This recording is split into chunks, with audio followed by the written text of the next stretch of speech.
Je célèbre dans la joie le Dieu de la création. Ses œuvres sont si grandes que nul ne peut les déchiffrer. Mais la Bible, sa parole, me donne les explications. C'est en elle que j'ai trouvé la vérité.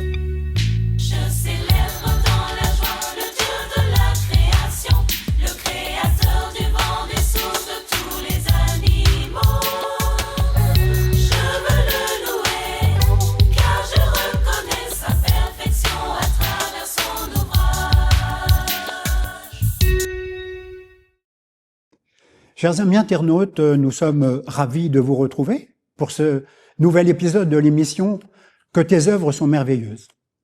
Aujourd'hui, on va aborder un sujet qui fait un peu polémique, en particulier parmi les chrétiens, et c'est un sujet que nous avons intitulé « La théorie de l'évolution contre le créationnisme ». On peut dire, pour utiliser un mot moderne, versus, c'est-à-dire théorie de l'évolution versus créationnisme, ça veut dire contre. Ce sont deux choses qui s'opposent et nous allons donc répondre à un certain nombre de questions sur ces deux choses en présence du pasteur Moshe. Pasteur Moshe, bonjour. Bonjour. Cette émission va se dérouler en deux parties. Nous allons, dans une première partie, évoquer ce qu'est la théorie de l'évolution. Alors, on sait que c'est polémique, on sait que la théorie de l'évolution est enseignée à l'école déjà depuis des dizaines et des dizaines d'années. D'où est-ce que vient cette théorie de l'évolution? Ça vient de Darwin, hein. C'est quelqu'un qui était parti en Amérique. Dans une quête de trouver une logique dans les éléments de la création, de l'évolution des êtres vivants. Et il a constaté qu'il y avait des oiseaux dans ces îles-là qui, selon lui, qui avaient des becs qui correspondaient aux fruits qui étaient dans cette île-là. Il a considéré que ces oiseaux ont mué en fonction des réalités qui étaient sur place. Du coup, il a fondé une théorie d'évolution en se basant aussi, entre autres, sur ce qu'on appelle l'ontogénèse, c'est-à-dire la forme de l'embryon, l'évolution de l'embryon dans le ventre.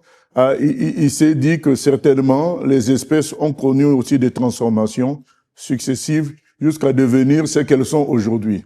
Voilà, ça vient de Darwin, au 19e siècle. Charles Darwin a écrit un livre. C'est ce livre-là qui a qui a fait reculer la foi. Avant, on croyait dans la création, et à partir de ses recherches, de ses conclusions, son livre a fait l'effet d'une bombe. Oui, donc il a écrit ça dans un siècle où il y avait des découvertes, l'homme arrivait à résoudre un certain nombre de problèmes, et donc les humains se sont dit, tout ce qui était avant, c'était lié au fait que nous n'avions pas la connaissance. Maintenant que nous avons la connaissance, nous pouvons nous-mêmes définir les choses, construire les théories, ce qui est une erreur fondamentale, parce que ils résolvaient pas leur existence, la question de leur existence, les humains. Mais ils ont décidé que, avec, on appelle ça siècle de lumière, maintenant qu'ils ont découvert beaucoup de choses, ils pouvaient remettre en question tout ce que la Bible disait sur la création et sur les êtres vivants. Alors, comment on peut définir la théorie de l'évolution? La théorie de l'évolution, simplement, c'est quoi? C'est que les espèces telles qu'elles sont aujourd'hui, elles sont issues d'une série de transformations du corps, voilà, de leur corps. Donc, c'est à l'issue de transformations successives que les espèces sont devenues ce qu'elles sont. Donc, le lion tel qu'il est aujourd'hui, il n'était pas comme ça avant. Il a évolué. Donc, il y a eu il était peut-être autre chose qui a évolué jusqu'à devenir ce lion aujourd'hui. C'est ça, là. Voilà. Mais même, c'est aussi simplement, quoi. Il y a même eu des dessins qui représentaient donc l'arbre de l'évolution. On part d'une amibe, on part une protéine pour arriver à l'homme. C'est quand même extraordinaire. Bon, là, c'est encore plus grave. C'est-à-dire que, au début, c'était plus l'évolution des espèces. C'est-à-dire que ils ne connaissaient pas encore l'existence de bactéries, machin, clairement. Il y a eu des gens qui ont généralisé après en commençant par les cellules, par la bactérie.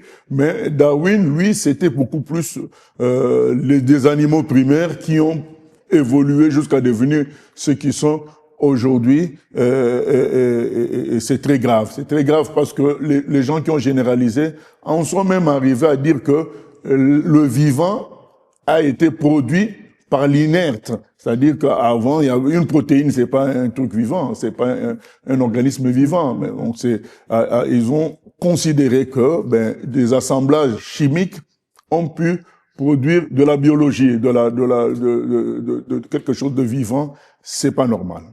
Oui, sans preuve, on peut dire. Ce sont des théories qui ont, je dirais, plus on explique que l'origine vient de l'espace ou d'une abîme. Finalement, on finit par croire que c'est une vérité, mais ça n'a jamais été prouvé. Mais c'est complètement faux, et c'est pas scientifique, parce que ce que les gens doivent savoir, c'est que la théorie de l'évolution, c'est une hypothèse, c'est pas de la science. La science, quel est le socle de la science? C'est le déterminisme scientifique. Ça veut dire que en reproduisant les mêmes expériences, on produit les mêmes résultats. Voilà, c'est ça le déterminisme scientifique. Donc si j'ai réuni des conditions A, B, C, que ce soit aujourd'hui, que ce soit demain, que ce soit ailleurs, j'aurai toujours le même résultat D que j'avais eu en première expérience.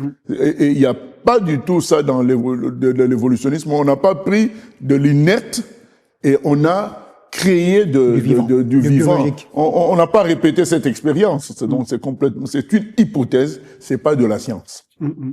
Alors, je vais lire un petit passage donc concernant la théorie de l'évolution. Pour Darwin, il faut 2 ingrédients, le hasard et des millions d'années, pour ne pas dire des milliards. Le hasard permet une infinité de variations au sein d'une même espèce, dans un environnement qui va faire le tri sur le temps très long. Alors, voilà sur quoi, voilà les deux piliers de la théorie de l'évolution de Darwin. Du coup, puisque c'est le hasard et les millions d'années, milliards, ce n'est pas démontrable, parce que nous ne vivons qu'un siècle. Voilà. Donc, pour démontrer quelque chose qui dure des millions d'années, ce n'est pas possible. Il a trouvé la parade, il a dit qu'à sa mort, les gens vont faire des fouilles et trouveront les espèces intermédiaires entre les anciennes et les dernières. On trouvera des espèces intermédiaires en grande quantité, puisque, selon sa théorie, il y a eu évolution depuis les temps anciens jusqu'aujourd'hui, évolution des espèces. Curieusement, donc ce qu'on appelle les chaînons manquants, voilà, donc les espèces intermédiaires, curieusement, les fouilles ont été entreprises et on n'a pas trouvé des espèces, intermédiaires, et c'est pourquoi il y a ce qu'on appelle aujourd'hui le néo-darwinisme. Des gens qui reconnaissent l'échec du darwinisme primaire parce que, notamment, les fouilles n'ont pas donné ce qu'on attendait. Alors, je reviens sur le mot hasard. Pour Darwin, les choses se sont développées. C'est par hasard que la nature a produit des modifications morphologiques ou même génétiques chez les espèces pour qu'elles évoluent d'une espèce à l'autre. Est-ce que on peut accepter est-ce que c'est de la science ce n'est pas de la science. Dire que le hasard, le désordre peut produire l'ordre, c'est contradictoire. C'est ce qu'on appelle des oxymores. Donc c'est le désordre qui produit l'ordre. Ça ne marche pas. Le désordre produit du désordre. Voilà, donc quand vous arrivez dans une maison rangée et que vous commencez à mettre les choses sens dessous, vous ne vous attendez pas à retrouver une maison plus propre qu'avant. Voilà. Donc une espèce qui subit du désordre, qui subit du hasard, décline. Et nous voyons ça avec les êtres vivants, les humains, dès qu'il y a un problème chromosomique, dès qu'il y a un manque quelque part, l'espèce, ça produit un monstre. Ça ne produit pas quelque chose de beaucoup plus évolué. Donc, maintenant, oui, pour régler ce problème de hasard, parce que tout ça, certainement, ça a été posé comme difficulté. On a dit, mais oui, mais le hasard, ça ne peut pas produire l'ordre. Il y a un souci. Vous savez, quand il y a un crime et que une personne est accusée d'avoir commis le crime, qu'est-ce qu'on fait? On cherche le mobile du crime. Donc les gens disent, mais oui, mais pourquoi les choses vont se transformer toutes seules il faut qu'il y ait quand même un mobile. Alors ils ont trouvé la parade, c'est ça qu'on appelle la sélection naturelle.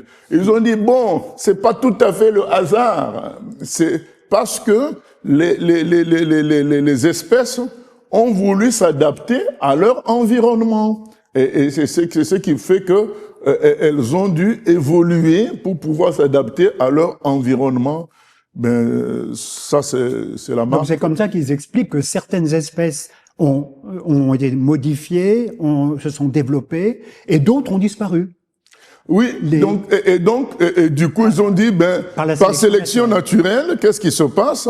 Il se passe que, dans une espèce, les éléments, les individus les plus forts demeurent et les individus faibles meurent. Ce qui fait que ça améliore l'espèce. Mais sauf que ça n'explique pas que une espèce puisse passer d'un poisson à oiseau. Voilà, que ça devienne un meilleur poisson. On peut encore comprendre. On retient les plus forts, mais comment un poisson va devenir un oiseau? En fonction de quoi? Son élément de vie, le poisson, c'est la mer, c'est l'eau. Pourquoi il chercherait à devenir un oiseau? Pourquoi un poisson chercherait à devenir un mammifère tant qu'il y a encore de l'eau? Vous voyez, tout ça, c'est une cacophonie de raisonnements, de pensées tordues. Mais quand c'est dit par des gens avec des blouses blanches, ça donne une forme de respectabilité et ça donne... Et on l'enseigne aux enfants du collège, du lycée. Aujourd'hui, tout le monde croit, beaucoup de chrétiens même, pensent que, tout en étant croyants en Dieu, cependant, ils sont d'accord avec la théorie de l'évolution. Voilà, c'est une ratatouille de plusieurs raisonnements bizarres qui ne marchent dans la tête des gens que parce que c'est dit par des gens respectables, au fait, c'est ça quoi. Mais en réalité, si on creuse chacune de ces assertions-là, de ces affirmations, on trouve du n'importe quoi, voilà, parce que vous dites, ben, ils évoluent par rapport à leur environnement, par rapport à la guerre de la survie. Oui, mais sauf que ça n'explique pas qu'un poisson devienne un oiseau, ça. Voilà, donc on a l'exemple dont on avait parlé dans les émissions précédentes. On a l'exemple du sélacanthe. C'est un poisson dont les nageoires ont un prolongement et on a trouvé des fossiles de sélacanthe. Mais on n'a jamais trouvé, à l'époque, de modèles vivants, enfin de spécimens vivants. Et on a cru que ce poisson-là montrait que finalement le poisson commençait à avoir des pattes et que ça allait produire, que ça faisait partie d'un chaînon manquant. Voilà, donc c'est que ce poisson, le sélacanthe, est un poisson qui a comme ses nageoires ressemblent à des pattes. Donc, on les a trouvés sous forme fossile, donc on considère que c'était très vieux. Donc c'est comme c'est fossilisé, donc c'est une vieille espèce. Ah, ils se sont dit, mais c'est le témoin, c'est ça qui montre, c'est l'intermédiaire entre le poisson et l'animal terrestre, puisque ces nageoires ont commencé à devenir comme des pattes. Donc ils ont dit, mais vous voyez bien que il y a une preuve, il y a un chaînon manquant. Sauf que dernièrement, dans les eaux de la mer du Japon, le sélacanthe a été pêché. Donc ce n'est plus un poisson considéré comme juste fossile. Non, il existe jusqu'aujourd'hui. Ce n'est pas un chaînon manquant. Il a toujours été comme ça et il est encore comme ça. Il n'a pas évolué puisqu'on a pu le pêcher à notre époque. Donc, vous voyez, tout ça, ce sont des mensonges que on arrive avec le temps à confondre par les vrais scientifiques.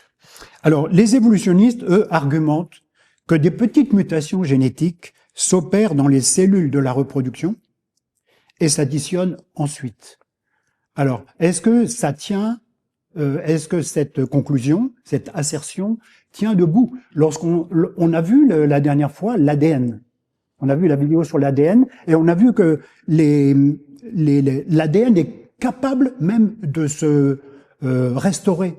Lorsqu'il y a un tronçon d'ADN des gènes qui manque, il est capable de le découvrir et de faire une réparation.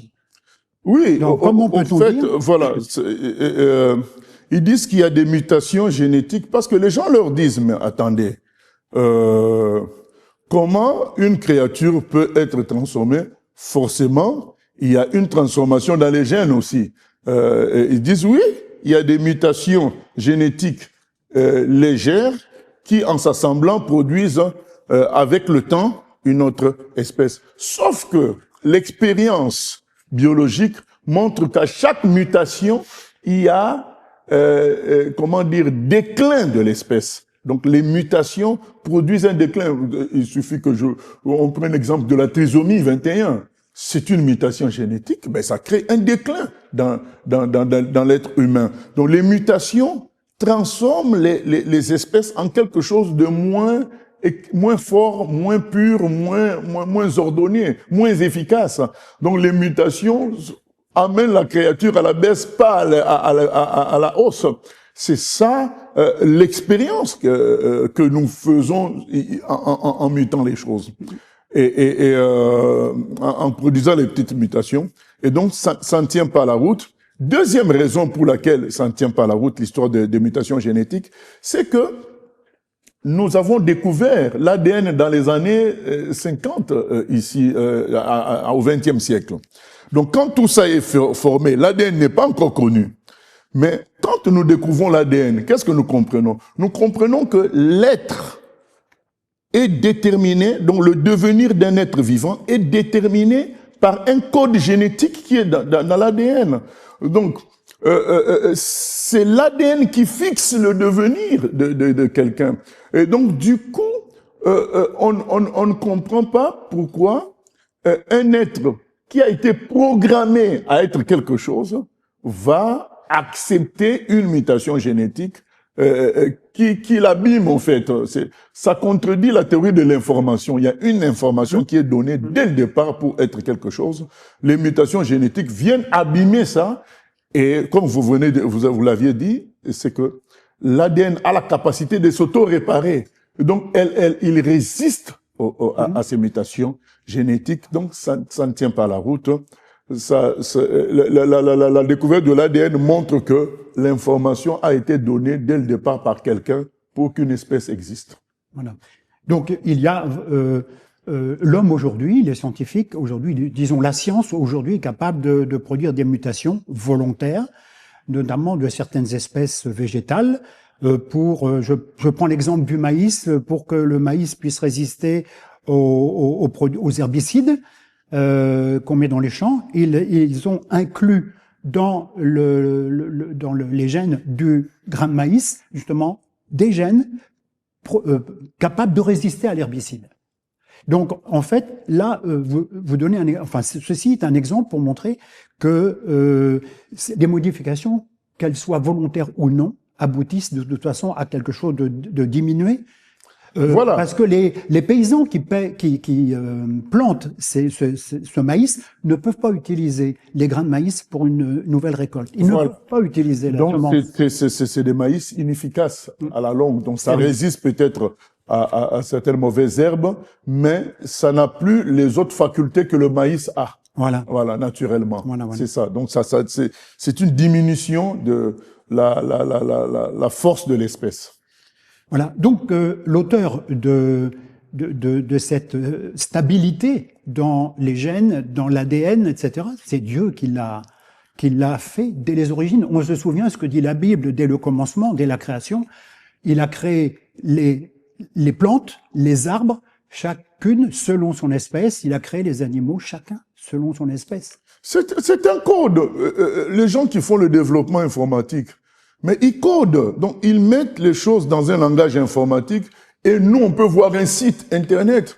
Abîmer ce code-là à la source, mais le site ne sera plus visible. Hein. Donc, ça sera écrit erreur. Donc, c'est ça. Donc, il y a eu un code. L'ADN vient confondre l'évolutionnisme parce que l'ADN nous montre qu'il y a un code de construction d'un être. Donc, abîmer ce code, vous produisez plus le même être et vous le diminuez. Donc, essayez de modifier un code d'un site, un code d'une application, ben vous produisez plus la même application. Oui. Ça ne fonctionnera même plus.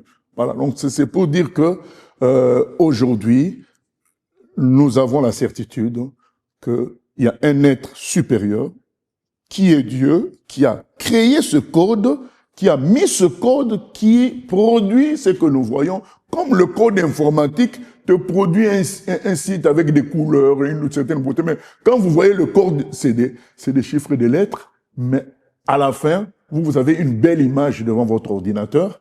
Ben, c'est exactement la même chose. Il y a le code ADN qui est plus puissant que tous les ordinateurs du monde réunis. Juste l'ADN d'une seule personne.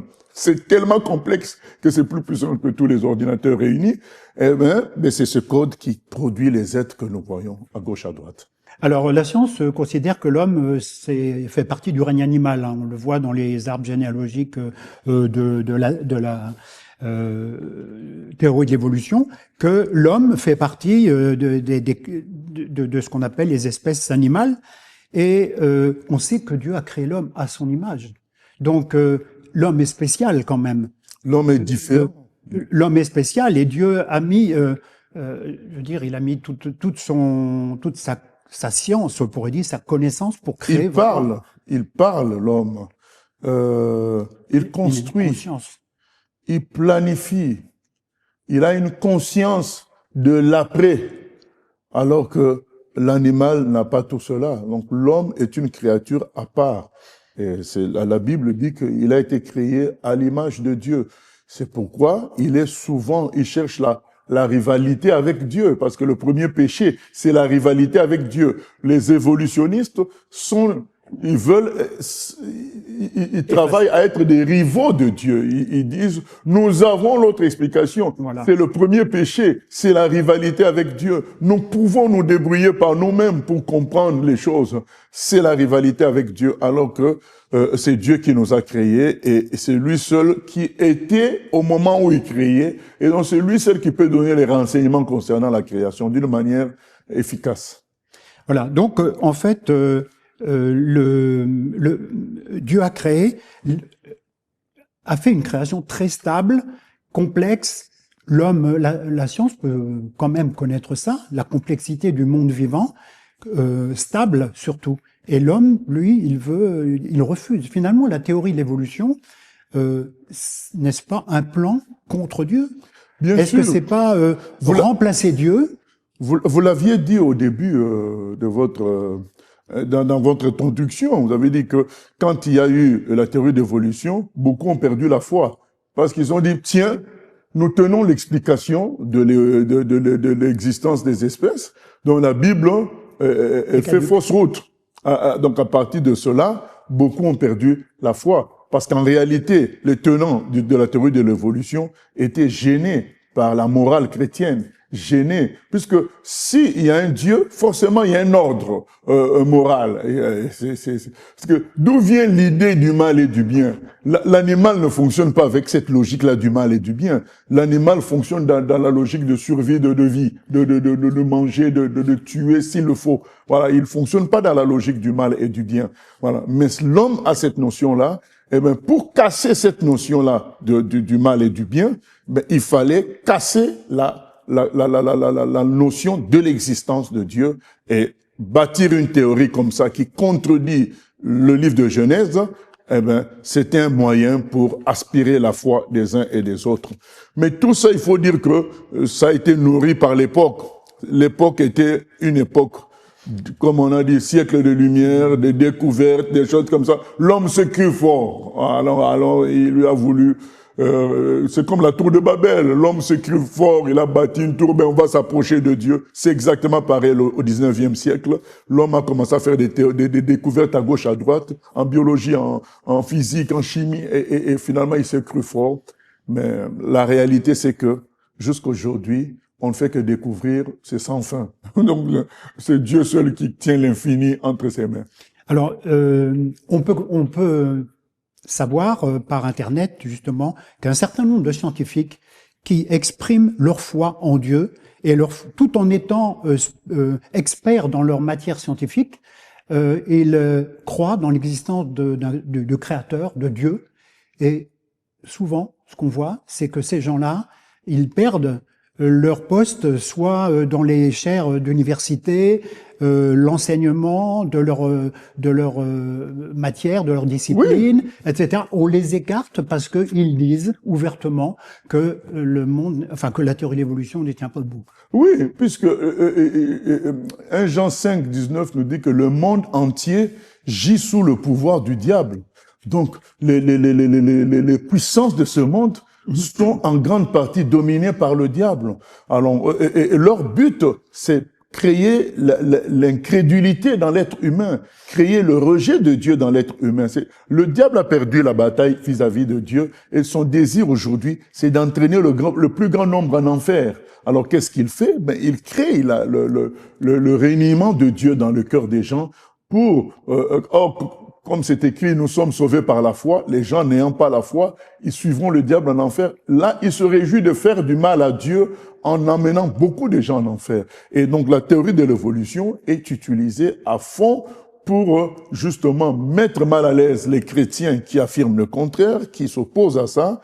Et il faut leur faire quitter les chaires d'université, les postes de professeurs. Comme ça, ben, c'est de la persécution. Comme ça, ben, il va y avoir que très peu de gens qui puissent dire le contraire de ce que le diable a construit à travers la théorie de l'évolution. Alors, cette théorie d'évolution aussi, les idées de Darwin ont servi aussi à l'instauration de certains régimes. Des régimes politiques, certains pays ont fonctionné, des dictateurs en particulier, des gens qui reniaient Dieu, bien évidemment, se sont servis des conclusions de Darwin pour dire, ben vous voyez, il y a même dans l'espèce humaine des groupes humains qui sont supérieurs aux autres. Voilà. Alors, on voit, bon, par exemple, les Blancs qui ont pris des Noirs en esclavage, donc l'esclavagisme, on peut dire aussi toutes les formes de tyrannie, la suprématie blanche, on peut dire aussi le nazisme. Voilà, et donc c'est des gens qui se sont basés aussi sur Darwin pour dire que dans l'espèce humaine, ça doit être pareil que dans l'espèce, voilà, dans le genre animal. Il y a des forts, il y a des faibles, ben c'est la sélection naturelle qui va fixer l'avenir. Et donc il faudrait faire de la sélection naturelle, c'est-à-dire que les forts s'imposent et que les faibles disparaissent. Et il y a, c'est ça qui a motivé Hitler à faire l'élimination des Juifs, à faire sa conquête aryenne, de la race aryenne, la race supérieure, puisqu'il se dit, mais c'est comme dans le genre animal, mais les forts doivent dominer sur les faibles, quitte à ce que les faibles disparaissent. Mais plus grave, ça a créé ce qu'on appelle l'eugénisme. C'est que dans une société, même dans la même société, française ou allemande, ben, on élimine les êtres handicapés, les faibles. C'est ça l'eugénisme. Et c'est diabolique. La Bible dit, on reconnaît l'arbre à ses fruits. L'évolutionnisme a conduit à ça, à l'esclavagisme. L'évolutionnisme a conduit au nazisme. L'évolutionnisme a conduit à l'eugénisme. Donc, on élimine les êtres faibles parmi nous, les trisomiques, voilà, des choses comme ça. C'est démoniaque. Ces gouvernements-là, ces régimes sont la preuve que le darwinisme, c'est quelque chose qui vient du diable. Et quand l'époque actuelle, certains États aujourd'hui sont influencés pour la fin de vie, justement, c'est-à-dire les gens qui sont faibles, qui pourraient bénéficier de soins palliatifs, Bon, on leur donnait 15 jours de réflexion pour décider finalement s'ils veulent mourir. Voilà. Donc, nous commençons à y retourner, donc, à cet eugénisme, c'est-à-dire que Voilà. maintenant, il faut éliminer les vieux. Les vieux inutiles, il faut les éliminer. C'est ça. Sélection des êtres. On prend les plus forts, on élimine les plus faibles. Tout ça, c'est lié à la logique de l'évolutionnisme dans la sélection naturelle. Voilà, donc on va passer à la deuxième partie de notre émission. Nous allons parler du créationnisme. Alors, comment peut-on définir ce qu'est le créationnisme? Le créationnisme, c'est simple, c'est juste dire que les espèces telles qu'elles sont maintenant, elles ont été créées comme cela aussi. Donc, dès le départ, c'est ça le créationnisme. Il n'y a pas eu d'évolution. Elles ont été créées comme ça par Dieu, tel que c'est dit dans la Bible. Et Dieu dit qu'il y a des animaux dans la mer, des espèces dans la mer, dans le ciel. Quand il a parlé, les espèces ont été créées selon la préscience de Dieu. Oui. Alors, sur quoi cette doctrine est-elle fondée? Sur la Bible, à la base, c'est la Bible, puisque c'est Dieu seul qui nous a donné les renseignements concernant la création. À l'époque, l'être humain était assez humble pour prendre ce que Dieu disait, mais c'est plus tard qu'il a voulu remettre en question. Comme j'ai dit, fondé par le siècle des Lumières, l'homme s'est cru fort, il a voulu s'opposer à la théorie, à la réalité de la création par Dieu. Donc, oui, le créationnisme vient de la Bible, par sa base, mais plus tard, nous allons voir que les découvertes scientifiques tardives, contemporaines, prouvent aussi le créationnisme. Notamment, il y a la notion de la complexité irréductible. C'est-à-dire que aujourd'hui, nous sommes arrivés à démontrer que une cellule, si elle n'était pas comme ça dès le départ, elle ne pourrait pas exister. Au fait, l'œil, s'il n'était pas comme ça dès le départ, l'œil ne pourrait pas exister parce que la complexité de l'œil tel qu'il est là, si tu enlèves juste un élément, ça ne fonctionne plus. Donc, penser que l'œil a évolué, c'est du mensonge puisque ça ne fonctionnerait plus. Donc, l'œil, pour qu'il fonctionne, il faut qu'il ait tous les éléments qu'il a aujourd'hui. Les cellules, pour qu'elles fonctionnent, il faut qu'elles aient tous les éléments qu'elles ont aujourd'hui. Donc, penser qu'elles ont évolué, ça n'aurait pas fonctionné. C'est comme si vous prenez une Renault, vous dites, on a mis, il y a eu évolution. Avant, il n'y avait pas le carburateur. Mais ça allait marcher comment? Donc, il y a eu évolution. Avant, il n'y avait pas les roues. Mais ça allait rouler comment? Voilà. Donc, la voiture telle qu'elle est, elle a besoin de toutes ses parties pour fonctionner. Voilà. Le moteur tel qu'il est, il a besoin de toutes ses parties. Oui. Alors, est-ce que le point de vue du créationnisme aujourd'hui est développé et diffusé dans la société? Aux États-Unis, ça a pris vraiment une certaine ampleur, mais en Europe, non. En Europe, c'est combattu sérieusement. Quoique, des voix commencent à s'élever pour affirmer, en utilisant un terme beaucoup plus doux. Ils disent le dessein intelligent. Donc, ils disent pas Dieu, ils disent qu'il y a une intelligence supérieure qui a produit les choses. Donc, ça permet d'adoucir les histoires liées à Dieu, mais c'est une façon de dire Dieu sans le dire, quoi. Certains auteurs, en France en particulier, vraiment se sont franchement opposés au créationnisme, et certains auteurs considèrent le créationnisme comme une menace pour la société française. Ils vont loin. Mais c'est eux qui sont ce sont eux qui sont vraiment une menace, hein. C'est pas, Dieu ne peut pas être une menace. Dieu veut le bien de tous les humains. Il est dit dans Jean 3,16, Dieu a tant aimé le monde qu'il a donné son Fils unique afin que quiconque croit en lui ne périsse point, mais qu'il ait la vie éternelle.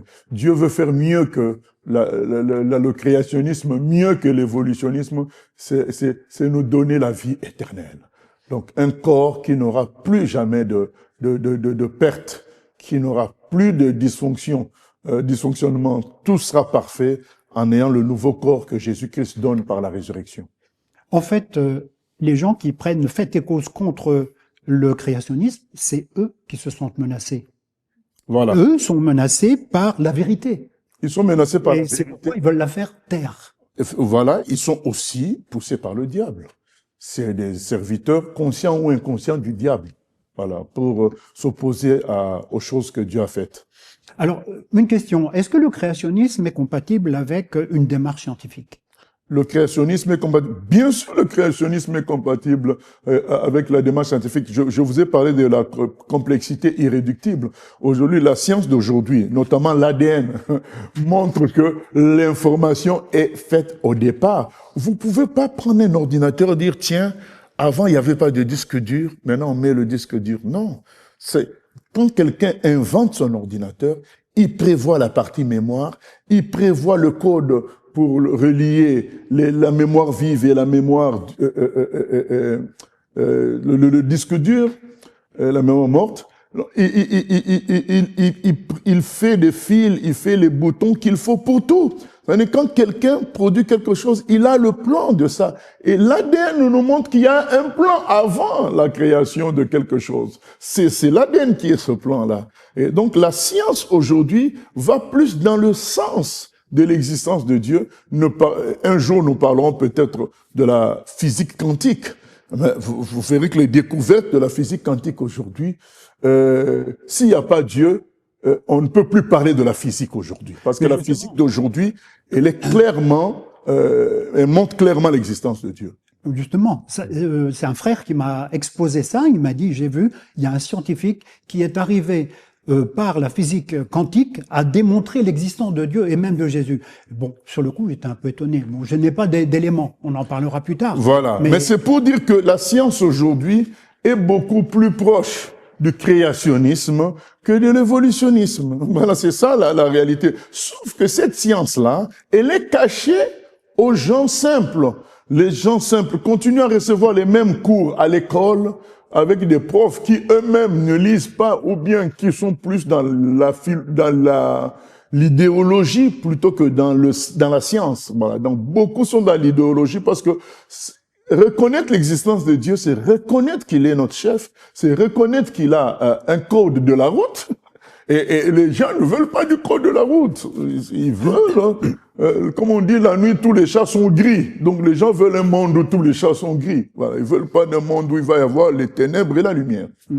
La démonstration, c'est toute la politique qui a été menée autour de l'injection à ARN. Voilà. C'est un autre domaine, mais on voit que la science est aussi très partiale dans certains. Voilà. Alors, ce que je propose maintenant, pasteur, c'est que justement, on va voir que la science a aussi, la vraie science, apporte une réflexion et des conclusions qui viennent contredire certaines choses qui sont admises depuis longtemps. On va regarder plusieurs extraits d'une vidéo. La première séquence de la vidéo, je l'ai intitulée l'histoire de l'arbre fossile. Donc on peut commencer cette vidéo.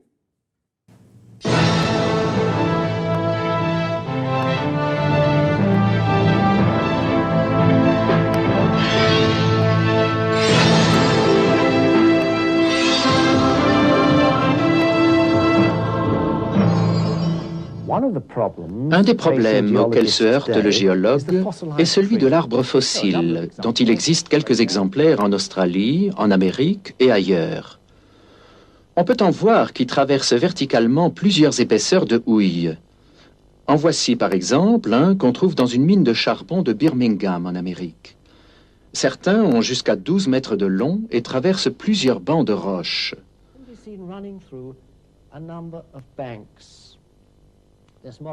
Ce schéma donne une idée de tel cas.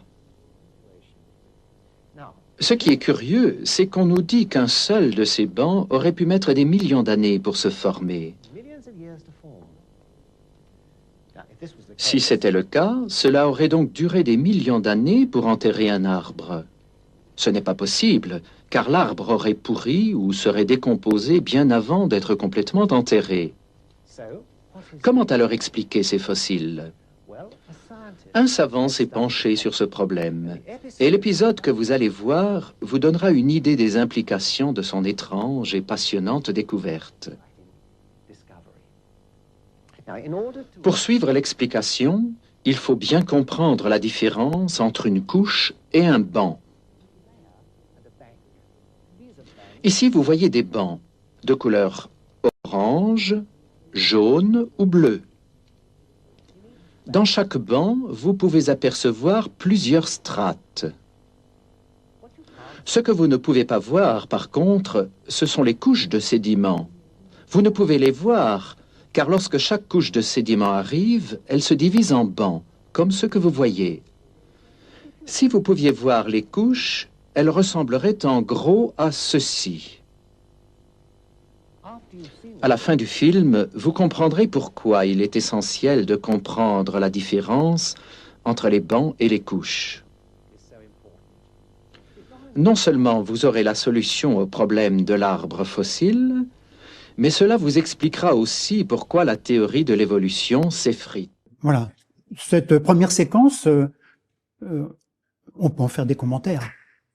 Oui, c'est pour dire aux internautes que la datation des choses anciennes est basée, entre autres aussi, sur l'observation des couches de sédiments. Hein. Ça s'appelle la sédimentologie.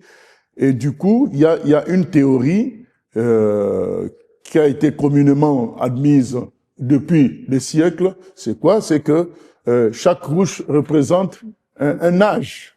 Voilà. Et là, le professeur nous montre que les découvertes récentes affirment le contraire.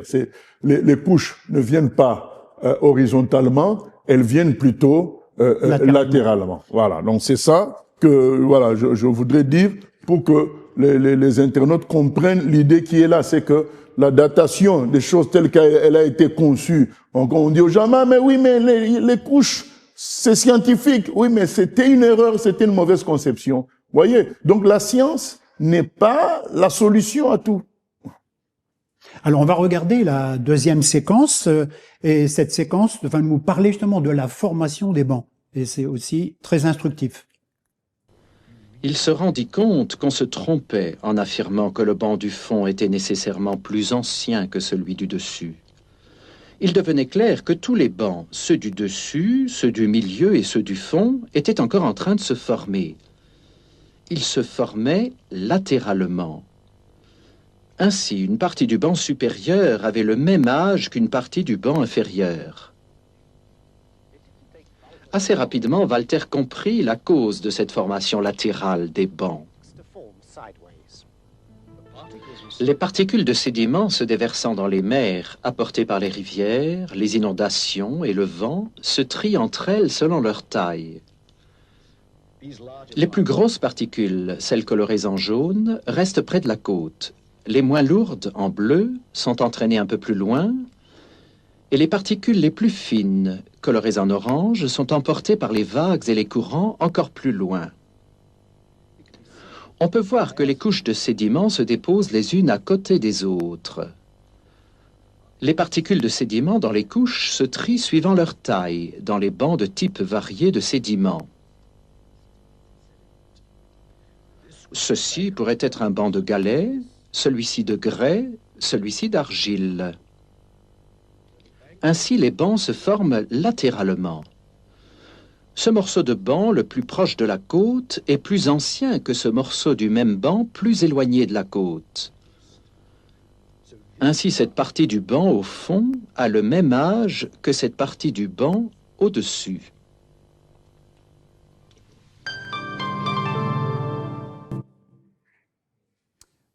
Donc là, on a l'explication scientifique. Alors, pour les internautes qui le souhaitent, à la fin, on mettra le lien pour qu'ils puissent voir, observer comment la stratification se fait, puisque ça a été réalisé par Guy Berthaud en laboratoire. Et donc, on peut le voir. Donc, c'est une science qui est basée sur l'observation, sur l'expérimentation, le dépôt des sédiments dans un courant d'eau. Donc là, on voit comment se fait la sédimentation. Oui, donc, voilà, nous rappelons que c'est cette histoire d'arbre fossile qui a été une épine dans le pied des gens qui dataient les choses par couche, comme avant. C'est-à-dire qu'on a trouvé un arbre totalement fossilisé, donc ce qui suppose que ça a été avalé d'un coup par la matière calcaire, la pierre. Donc ça a été avalé d'un coup. Et donc, ça contredit le fait que ça se fait progressivement, horizontalement. Donc c'est ça, cet arbre-là, qui a permis de réfléchir différemment d'avant. Donc aujourd'hui, les gens sont convaincus. Maintenant, les vrais scientifiques sont convaincus que les couches se posent latéralement. Et ça permet de comprendre la jeunesse de la Terre. Parce que avant, on considérait que puisque les choses se sont passées par des couches horizontales, on a donné un certain âge à la Terre. Alors que là, avec cette découverte de l'arbre fossile, on comprend que les couches se sont posées différemment. Du coup, l'âge biblique devient quelque chose de raisonnable. Voilà. Alors, dans la troisième séquence de cette vidéo, on va parler, le scientifique va parler de la datation des fossiles. C'est une chose importante, notamment pour l'évolution des espèces, de voir comment aujourd'hui on date à partir du fond de la mer jusqu'à la surface des fonds marins. On date du plus ancien ou plus jeune dans l'âge des fossiles, mais on va voir que c'est pas tout à fait comme ça que ça se passe. On peut donc démarrer la troisième séquence de la vidéo. Pourquoi donc est-ce si important? Tout simplement parce qu'on a utilisé les strates pour dater les roches sédimentaires et les fossiles qui s'y trouvent, et cela depuis un siècle. Or, pour la première fois, on a expliqué le mécanisme de la formation des strates. Il est évident qu'on ne peut plus se servir des strates pour évaluer l'âge des fossiles ou des roches. Certains fossiles des strates inférieures pourraient parfaitement être plus récents que ceux des strates supérieures. Voici quelques créatures maritimes qui vivent à des niveaux écologiques différents. Une grande quantité de sédiments se déverse et elles sont toutes recouvertes. Finalement, en l'absence d'air, elles peuvent se transformer en fossiles. Bien entendu, les animaux marins ensevelis dans la strate supérieure et ceux de la strate inférieure ont le même âge, puisqu'ils sont dans la même couche de sédiments. Ensuite, une autre épaisse couche de sédiments arrive et d'autres créatures maritimes sont emprisonnées. Mais le plus important est de comprendre que celles en haut de la couche précédente ont été ensevelies avant celles en bas de la dernière couche. Ainsi, ce fossile là-haut est plus ancien que celui-là en bas. Voici le directeur du programme de recherche qui s'explique lui-même.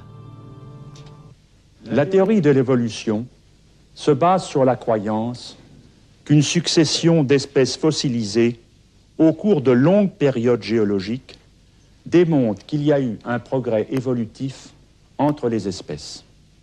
Comme nous venons de le voir, et comme cela a été reproduit au laboratoire, les couches formées par l'arrivée des sédiments ont été à tort identifiées à des strates. L'échelle des temps géologiques et la succession chronologique des espèces ont été calculées sur cette interprétation erronée, celle qui assimilait les strates à des couches successives de sédiments. Une même couche de sédiments peut être divisée en parties de plusieurs strates. Les plus récentes observations et expérimentations, dont les nôtres, montrent que la configuration des dépôts stratifiés est fonction des conditions hydrauliques. Cela permet, à l'inverse, de déterminer, à partir de la configuration des roches sédimentaires, les conditions hydrauliques de leur genèse. De ce fait, l'échelle des temps géologiques est remise en question dans ses fondements, et par conséquent, la succession chronologique des fossiles induisant la théorie de l'évolution. La position des fossiles dans les roches pouvant correspondre à la zonation écologique des espèces marines. Voilà, Pasteur, là on a une démonstration donc que tout ce qu'on pensait, tout ce qui était considéré comme prouvé, l'âge des fossiles, l'ancienneté des fossiles en bas et leur jeunesse en haut, ne tient pas la route en fonction donc de ces dernières découvertes, de ces dernières analyses en laboratoire et surtout de l'exemple de l'arbre fossile. Ça montre que la datation par couche telle qu'elle a été faite autrefois n'était pas fondée sur de la vérité. Vous voyez que ce qu'on peut considérer comme vérité aujourd'hui à cause de la limitation de l'intelligence humaine, de la limitation de la recherche humaine, peut être remise en question plus tard. Donc on ne peut pas baser la vérité sur la science qui elle-même elle évolue. Nous ne pouvons baser la vérité que sur Dieu qui est à l'origine de tout. Alors, il y a un événement biblique qui s'est produit, qui aussi mérite d'être pris en considération par rapport à tout ce qu'on vient d'entendre. C'est le déluge. Puisque il est dit dans la Bible, on va voir le verset biblique dans la Genèse, au chapitre 7 et au verset 11, il est dit « L'an 600 de la vie de Noé, le second mois, le 17e jour du mois, en ce jour-là, toutes les sources du grand abîme jaillirent et les écluses des cieux s'ouvrirent. La pluie tomba sur la terre 40 jours et 40 nuits. » C'est un événement météorologique, si on peut dire, créé par Dieu, voulu par Dieu, mais qui a eu une incidence comme jamais aucun autre phénomène météorologique. On voit aujourd'hui aux actualités des quantités considérables d'eau tomber et venir détruire des villages, des villes, etc. Mais là, on dit, les sources du grand abîme jaillir et les écluses des cieux s'ouvrir. Ma question, c'est, ça a été en un temps record, 40 jours, 40 nuits, l'arrivée de l'eau, le retrait de l'eau après a bouleversé vraiment le fond des océans, la surface du sol. La surface de la terre, le fond des océans, tout ça a été bouleversé sérieusement par le déluge. Oui. Et donc, il y a eu à ce moment-là beaucoup d'animaux qui ont été fossilisés. Enfermés, voilà. Enfermés à l'abri de l'air. Et donc fossilisés, effectivement. Voilà. Et donc, tant qu'on ne tient pas compte de cet événement-là pour calculer les choses, ben on se trompe. Voilà. Donc, en fait, le déluge a aussi produit de la matière pour les scientifiques, mais on évacue complètement l'idée. Voilà, ils ne veulent pas accepter qu'il y a eu déluge, puisque accepter qu'il y a déluge, c'est accepter qu'il y a Dieu, et ainsi de suite. Alors que un exemple qui confirme que le déluge, je dis bien qui confirme sans que j'aie besoin de la science pour ça. Je crois en ce que Dieu dit, mais aujourd'hui c'est accepter, c'est que sous la terre il y a beaucoup plus d'eau que au-dessus. Donc c'est ce que dit le verset, il dit que les abîmes se sont ouverts, donc l'eau qui est cachée en dessous a été ramenée en haut. Voilà, donc aujourd'hui c'est admis, hein. Tel que vous voyez les océans, eh ben sachez qu'il y a de l'eau plus que ce que nous voyons là, voilà, en dessous de la terre. Voilà. Ce que dit la Bible déjà. Alors nous n'avons pas besoin qu'à chaque fois que la science trouve ce que dit la Bible pour croire à la Bible. Voilà, une fois pour toutes, croyons à la Bible. C'est la personne qui a tout créé, qui a fait écrire la Bible. C'est ça qu'il faut suivre. Alors, pasteur, je vous laisse. Nous arrivons à la fin de notre émission. Je vous laisse conclure.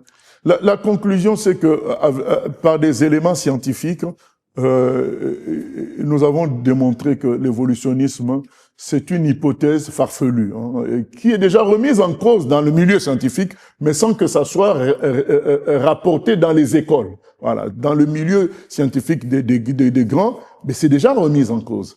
Et d'une manière élémentaire, nous avons montré au niveau de tout le monde que c'est des théories farfelues. C'était fait au fond pour s'opposer à Dieu, et que les fruits de l'évolutionnisme sont des choses mauvaises, le jeunisme, l'esclavagisme, le nazisme, ainsi de suite. Et nous venons dire aux gens qui nous écoutent, Dieu est tout puissant. Comment nous le savons? Ben, regardez ce que c'est que le soleil. Hein. Ben, il y en a des milliards comme ça. Des milliards et des milliards. Donc, celui qui a fait tout ça peut parfaitement faire les choses au rythme qu'il a citées dans la Bible, selon le nombre de jours qu'il a cités, il peut faire ça avec cette rapidité. Nous n'avons pas la même rapidité d'exécution. Aujourd'hui, le coureur de 100 mètres, il fait 10 secondes pour faire 100 mètres. Moi, j'en ferai peut-être 20 secondes. Donc, vous n'allez pas dire, voilà, il ment s'il disait que lui faisait 10 secondes. C'est pas parce que nous, dans nos expériences scientifiques, nous pensons que les choses ont duré longtemps que Dieu les a exécutées à la même vitesse. Donc, la vitesse d'exécution exposée dans la Bible, c'est réellement vrai parce que c'est quelqu'un de tout puissant, d'infiniment puissant qui a réalisé les choses. Nous avons, pour exemple, le serpent de Moïse et l'arbre de Jonas. Ce sont des créatures vivantes qui ont été créées en millisecondes de rapidité, alors que si on devait calculer leur âge, elles auraient peut-être 1 an ou 2 ans d'âge selon les instruments humains. Alors, nous avons affaire au Dieu Tout-Puissant. Pour l'appréhender, il faut l'appréhender dans sa toute-puissance et non selon l'acceptabilité du cerveau humain qui est très limité dans sa connaissance et dans son intelligence. Voilà. Que tout ce que nous avons traité aboutisse à ce que chacun fasse confiance au Dieu de la Bible qui a fait les cieux et la terre et que Dieu nous bénisse au nom de Jésus. Merci, pasteur. Pour les internautes, nous laissons en description de cette vidéo le lien de manière à pouvoir la regarder dans son intégralité. Elle dure un peu plus de 30 minutes et il y a aussi des choses dont on n'a pas parlé qui sont vraiment intéressantes à connaître. Voilà, l'émission se termine ici. Nous vous disons à bientôt